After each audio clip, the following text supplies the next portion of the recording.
Hello, I am Pastor Jack Dolly. I am the pastor at First Missionary Baptist Church of Armona. This video is to present the ontological argument in the best way that I can present it. This is an incredibly complex argument for the existence of God, but it is a pretty good argument. Now, in looking at the ontological argument, there are modern arguments and there are classical arguments. The classical arguments have been refuted. Some of the modern arguments, there are some criticisms, but I believe, in my personal opinion, that the modern arguments are actually better than the classical arguments because of more information.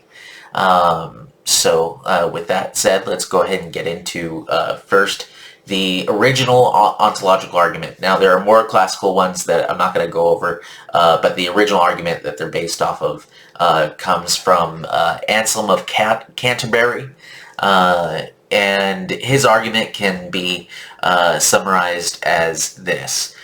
So he has a 6-point argument, and the first point says that it is a conceptual truth, or so to speak, true by definition, that God is a being than which none greater can be imagined. That is the greatest possible being that can be imagined. 2, God exists as an idea in the mind. 3, a being that exists as an idea in the mind and in reality is, other things being equal, greater than a being that exists only as an idea in the mind. And so what he's saying here is that if we can think of a being in our minds, right? God, if we think of God in our minds, and that is a supremely great being, right? Then that God, that being must exist. Any being that can exist in our mind and in reality must be greater than a being that we can only think up in our mind. So, yeah. So basically, if we can think of it in our heads and it exists in reality, then it's better than something that just exists in our heads. In other words, God would be greater than a unicorn, so to speak, right? So a unicorn that we can think of in our heads that doesn't really exist in reality, but it's something that we can think of in our minds and in reality is better. So if I think of a house in my mind and that house actually exists in reality, then that's better than the mansion that I have cooked up in my mind that has no basis in reality. If that matters, because the things in reality have actual value versus the things in your mind don't necessarily have that same value. That was one of the things that tripped me up in this argument a little bit at first when I was first reading it. It's a little bit hard to understand. But point 4, Anselm says, thus, if God exists only as an idea in the mind, then we can imagine something that is greater than God. That is a greatest possible being that does actually exist, right? So basically, if we think of God, whatever we can think of in our mind that is God, if that doesn't exist in reality, then there's always something better in our mind because we can think of something that exists in our mind, but also in reality. So if God exists only in the mind, then he's not the greatest possible being, right?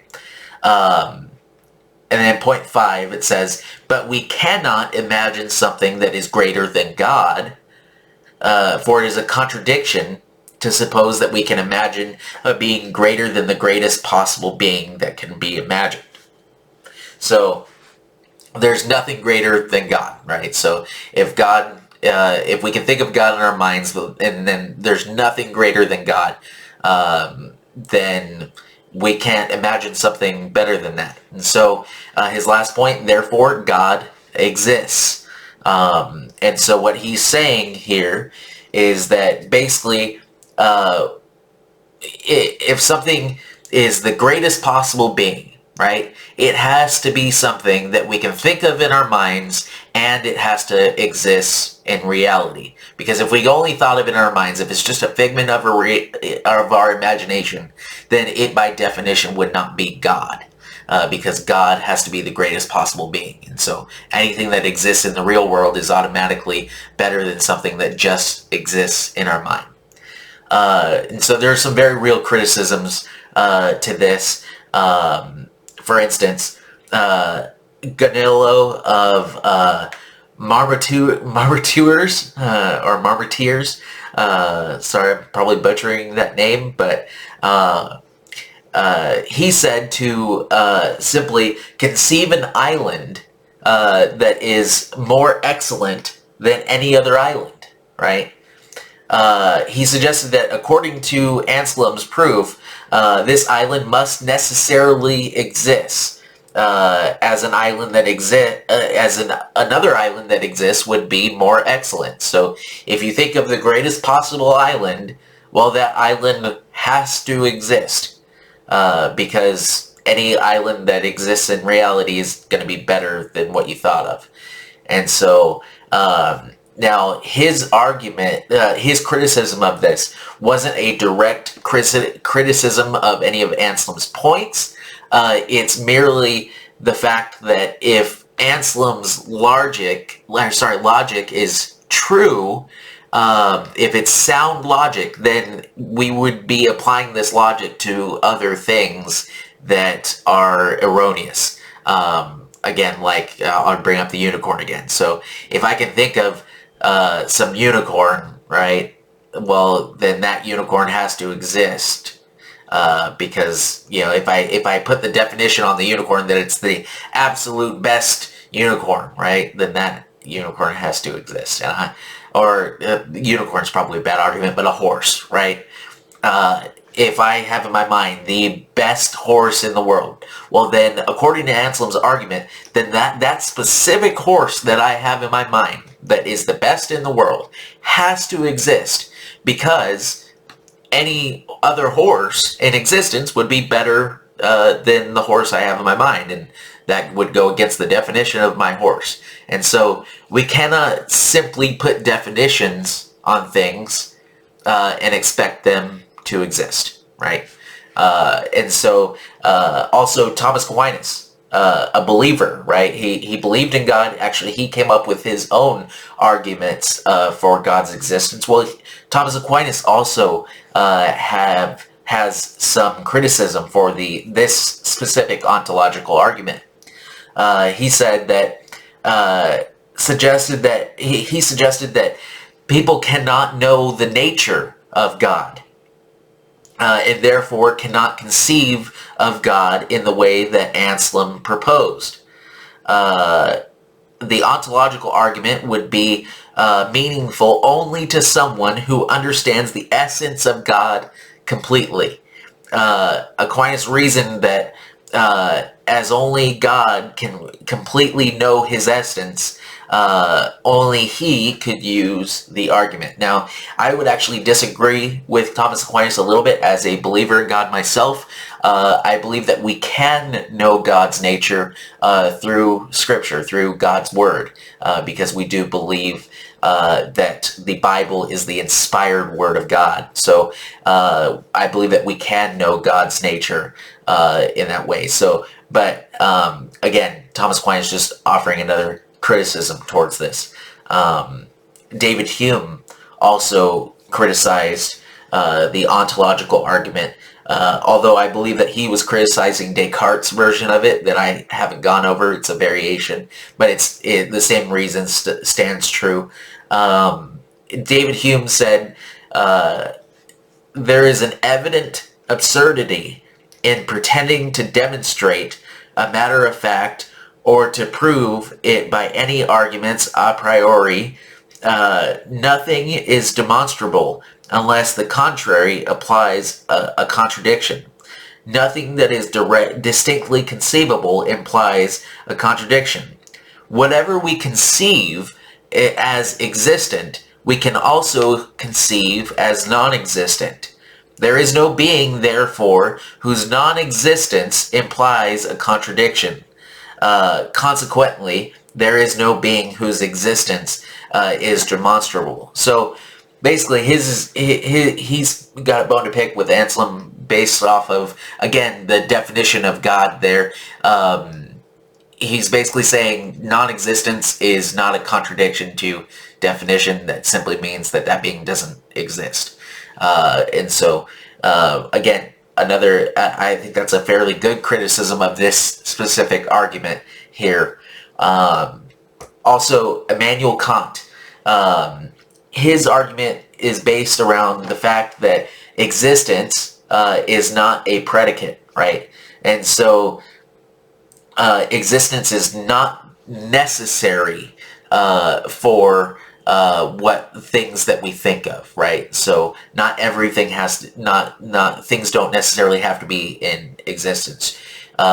Also, it has to go with the way that the argument, his criticism of the argument has to do with the way the argument is formulated. You cannot use existence in the definition of God when the question is whether or not God exists. And so you can't basically say that God is defined as existing, therefore by definition God has to exist, therefore God exists. That's basically the way that Immanuel Kant boils down Anselm's argument. And so that's the original ontological argument, and like I said, there's a lot of criticisms, but some of the more modern ontological arguments deal with a lot of these criticisms in a very interesting way. And so the argument has changed a bit over time. A modern philosopher and Christian, Alvin Plantinga, he has redone the ontological argument, and his points boil down as this. So first he says, a being that has maximal excellence in a given possible world, W for the sake of this argument, if and only if it is omnipotent, omniscient, and wholly good in W, so in the world, and a being that has maximal greatness if it has maximal excellence in every possible world. And so that was 1 and 2, right? And then so he's talking about this being, if it is maximally excellent and maximally great, it has to have this definition of being omnipotent, omniscient, and wholly good. And then he says, it is possible that there is a being that has maximal greatness. And so he's shifting this based on from a argument of whether or not God exists in the mind versus whether God exists in reality. So the original argument was mind versus reality, and if God has to exist in both. This argument is shifted to the realm of possibility and reality. So he's saying now it is possible that a maximally great being exists. And so it is within the realm of possibility that God exists, essentially.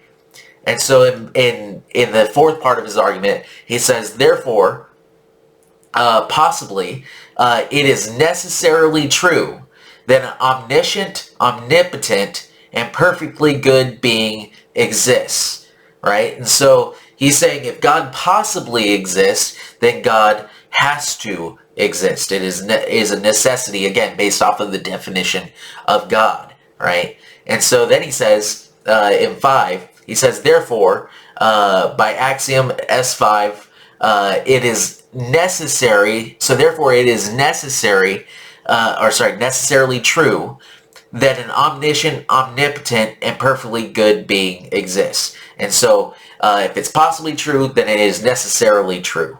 Then his conclusion is that therefore an omniscient, omnipotent, and perfectly good being exists. Now, my personal problem with Plantinga's argument, now I do like his argument. I think it is a lot better than the past ones. But my problem with his argument is that he makes quite a few assumptions where he's jumping to conclusions without giving proper definitions. So he's saying basically, again, based off of the definition of God, if it is possible that this definition of God exists, that this God by definition exists, then God has to exist. So if it's possible, then it has to. Well, in my opinion, he hasn't proven that connection between possibility and reality. And so I think that's where there's a link missing in his argument. Then William Lane Craig actually refined this argument a little bit more, and his argument is very similar, but it goes as this. William Lane Craig says it is possible that a maximally great being exists. And so right off the bat, it's possible that God exists. And so in order to argue with that first point, you would have to even outright say that it's not even possible that God exists. And so you would have to be the most vehemently against God. You would have to be the most stout atheist to say that it's not even a possibility that God exists. And so moving on to the second part of his argument, he says, if it is possible that a maximally great being exists, then a maximally great being exists in some possible world. And so he's going based off of the entire realm of possibility. His argument is that, if we exist in reality, that there are multiple possibilities that didn't happen, that could have happened, right? And so in one of those possible realities, in one of those possible worlds, God would exist because God is a possibility. And so he moves on, and then he says, if a maximally great being exists in some possible world, then it exists in every possible world. And so if God were to exist in one of those possible realities, then God has to exist in all of them. And so basically, because of God, because of the definition of God, God has to exist. If God exists in one, if it's even possible that he exists in all of them. Again, he's kind of repeating this argument. Then he says, if a maximally great being exists in every possible world, then it exists in the actual world. So he's still talking about reality here. So reality versus possibility. And so he's saying that if it exists in possibility, then it has, in every possibility, since we are a possibility, even though this is reality, or our reality, being a possibility, then God has to exist in all possibilities. Therefore, God has to exist in the actual world. So God has to exist in reality as well. And so the part 5 of this argument, he says that if a maximally great being exists in the actual world, then the maximally great being exists. And so if God exists in reality, essentially in this actual world, then he, as a fact, exists. Therefore, a maximally great being exists. So simply put, therefore God exists. Now, after going through a lot of these arguments and studying into this, I've come up with my own version of the ontological argument, and I try to do the best I can where taking out some of these gray areas and try to define things a little bit more and kind of hone in this argument. So my argument takes a little bit from all of these guys and from some of the criticisms.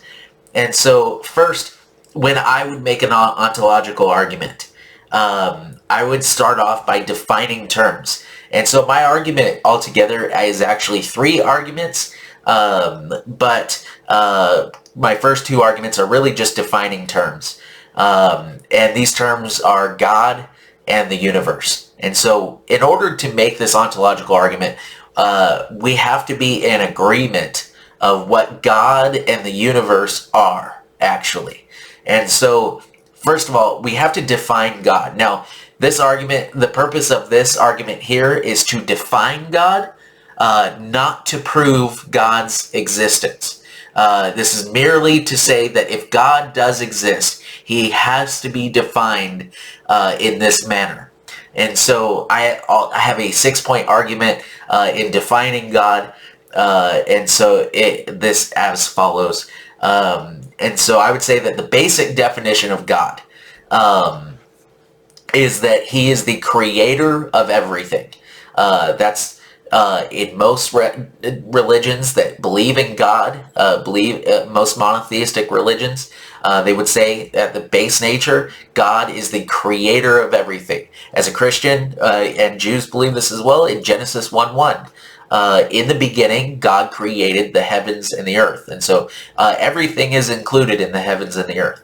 And so, again, that's biblical definition there, but many religions also adhere to God being the creator. Now, everything else we believe about God, that is up for debate between religions, right? But if we say that God is the creator of everything, right? God is the creator of everything. Well, second part of this argument, in order to create for God to create everything that exists, he must be more powerful than anything than anything that exists. And so this would speak to God's omnipotence. And so basically, again, if God created everything, then he is all powerful, because he has to be more powerful than anything that exists. Then part 3, if God created everything that exists, then he must have intimate knowledge of everything in existence. And so speaking to his omniscience, right? And so if he made everything, he has to know everything. Therefore, God's omniscient, right? And then part 4, in order for the vastness of existence to be a created work. And so in order for the entire universe, because of how huge it is, in order for that to be a created work, then its creator has to be present throughout existence. And so this would speak to his omnipresence. And so in order for something to be created as large as all of existence, that creator has to be able to go everywhere and be everywhere. The Bible also says that he holds all things together, right? And also says, in John, I believe, that all things were made by him, and without him was not anything made that was made, right? And so God did create everything, and he has to hold everything together. And then in verse 5, or sorry, not verse 5, in part 5 of my argument for the definition of God, if everything created in its original state is considered very good, and I get this out of Genesis 1:31, if everything that was created was in its original state very good, right, then its creator must also be good. And so if everything that was created is good, well, then its creator must also be good. That speaks to God being all good, obviously, or wholly good. Therefore, God is defined as the omnipotent, omniscient, omnipresent, all good creator of everything. Again, this does not speak to the existence of God, but only that if God were to exist, that he must have all of these attributes, and that also no other being real or imaginative, imaginative, can have all of these attributes, or else they would be God, right? So God, this definition, God would have to have this definition, and God is the only one that can have this definition. And so, again, not speaking to the existence, but only defining God and narrowing that definition down. And so now speaking to the universe, I want to make sure that whoever's watching this, we're all on the same page of what the universe is. And so if you look up the definition of the universe, you'll find that the universe is all of space and time and their contents, including planets, stars, galaxies, and all other forms of matter and energy. And so the universe includes everything, right? All of space and time and its contents, right? So everything that we know of. Now, second part of this argument, it is not fully known whether the universe is infinite or finite. And so we don't know whether the universe has an end or not. Scientists are constantly going back and forth on whether or not the universe is infinite. And so some will say the universe is infinite, some will say it's finite, but it's expanding. They don't know. We haven't gotten to the end of the universe, right? And so we don't know whether it's infinite or finite. So third part of this is, if the universe is infinite, then it must by definition also include everything that possibly exists. And then, so the reason why it must include everything that possibly exists is a mathematical argument. If something is a possibility, and you take that out to an infinite scale, then that possibility has to exist in some place somewhere, right?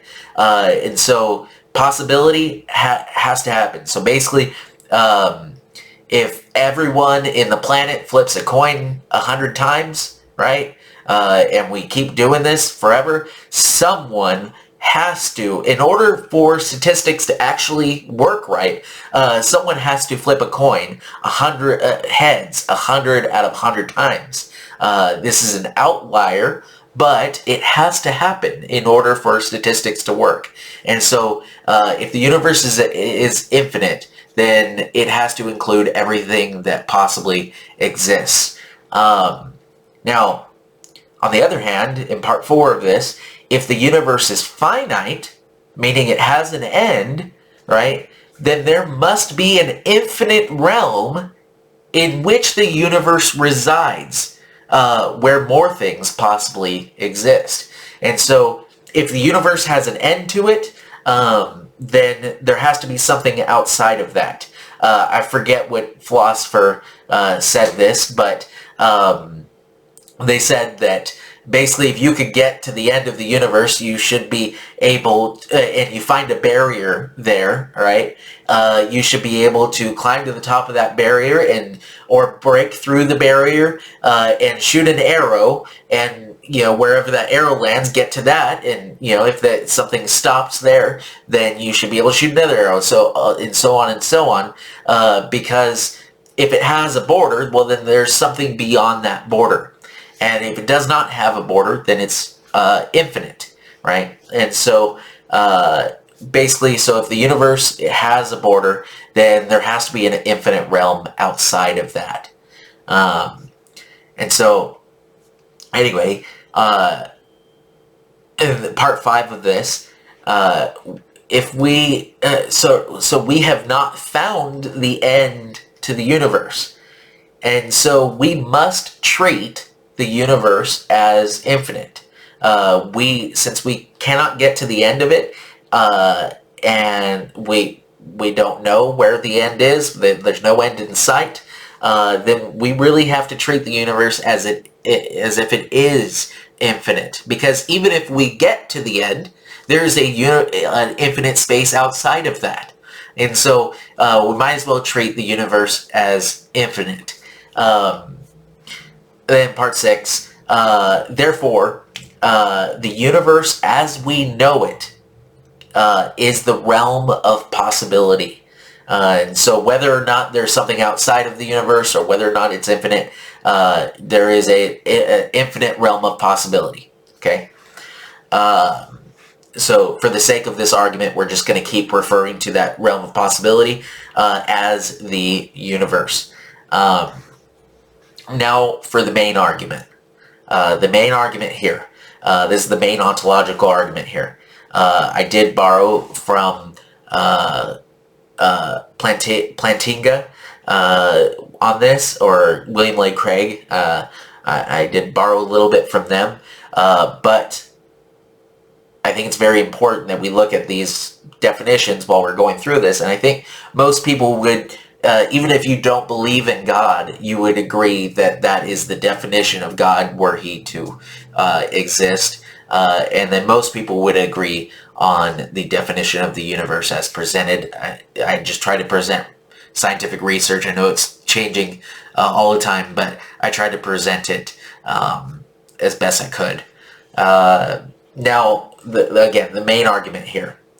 So one, backtracking a little bit, the universe is infinite. And mathematically, every possibility must exist somewhere in infinity. Again, this is referring back to the universe argument.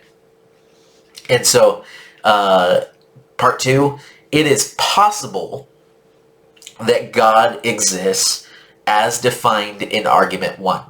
And so it's possible that God exists as I defined him. Again, this is kind of borrowing from the previous philosophers where God as defined exists within the realm of possibility. In order for you to argue against in order for someone to argue against this, you would have to say it's not possible that God exists. And so there's that.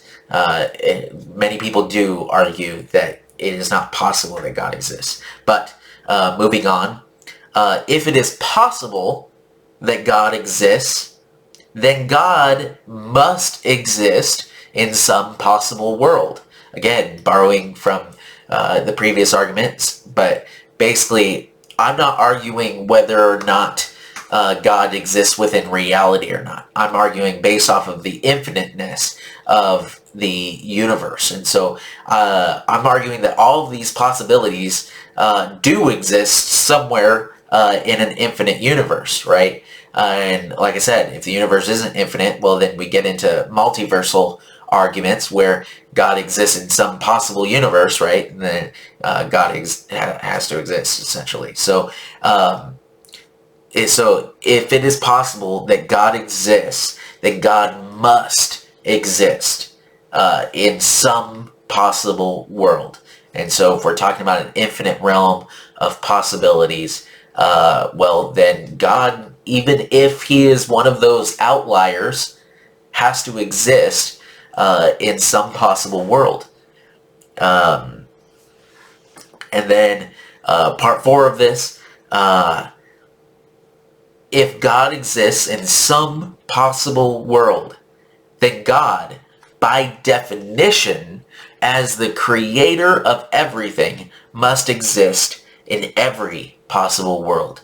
And so the reason why I say that there is because God, as we define the agreed upon definition of God, if you agree with my definition of God there, is the basic definition of God, right? The creator of everything, right? Well, if he exists in some possible world, then that means that, okay, he exists there. Well, if he created everything, well, then he has to exist in every possible world because he's the creator of everything, right? So even if he exists somewhere else in the universe, or in another universe, if he is defined as the creator of everything, well, then he has to exist everywhere. Now, this world that we live in is a possible world. And so if God exists in every possible world, then God exists in this world. And so if God exists everywhere else, or everywhere, right? If God created everything and he exists in some possible world, then he has to exist in every possible world. We're a possible world. Therefore, God has to exist in this world. Part 7, this world also exists in reality. There may be some people that would argue that we don't exist in reality, but honestly those are nonsensical arguments. But this world does exist in reality, right? This is what we know. So if God exists in this world, then God must also exist within reality. Therefore, if God exists in reality, if God exists in reality, then God simply exists. Therefore, God exists, right? And so that's my third argument. And then as a conclusion to this entire thing, therefore, according to argument 3, so the argument that I just presented for you, if the universe exists as defined in argument 2, then it follows that God must exist as defined in argument 1. So you can't argue that God is not how we say God is, because if you agreed with God, with the argument 1, well, then argument 3 proved that God exists then, as defined. So ending with this, God in fact is the all-powerful, all-knowing, ever-present, good creator of the universe.